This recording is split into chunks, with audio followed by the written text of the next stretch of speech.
આવી રહ્યા છે આપને જણાવી દઈએ કે તાપીથી તાપી જિલ્લાના અલગ અલગ તાલુકાઓમાં વરસાદી માહોલ જોવા મળી રહ્યો છે। સૌથી મોટા સમાચાર છે, બ્રેકિંગ ન્યૂઝ છે ઇન્ડિયા ન્યૂઝ ગુજરાતના માધ્યમથી તાપી જિલ્લાના અલગ અલગ તાલુકાઓમાં વરસાદની આગાહી કરવામાં આવી છે। ડોલવણ તાલુકામાં પડેલા વચ્ચે વરસાદને જીવન જોવામાં આવી રહ્યો છે।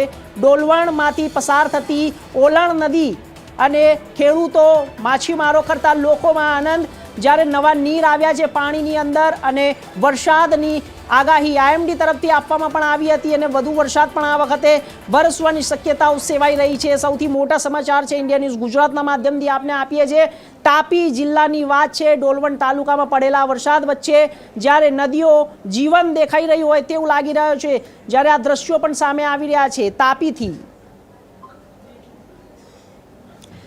ડોલવણ તાલુકામાં પડેલા વરસાદ વચ્ચે નદીઓ જીવંત બની છે। સીધા દ્રશ્યો આપને તાપીના બતાવી રહ્યા છે। તાપીની અંદર જ્યારે જિલ્લાના અલગ અલગ તાલુકાઓમાં વરસાદી માહોલ પણ જોવા મળી રહ્યો છે અને ડોલવણ તાલુકામાં પડેલા વરસાદ વચ્ચે નદીઓ જીવંત બની રહી છે। ડોલવણમાંથી પસાર થતી ઓલણ નદીમાં નવા નીરની પાણીની આવક થઈ રહી છે। નદીઓમાં નવા નીર આવતા ખેડૂતો, માછીમારો અને અનેક લોકોમાં આનંદની જ્યારે લહેર પણ જોવા મળી રહી છે।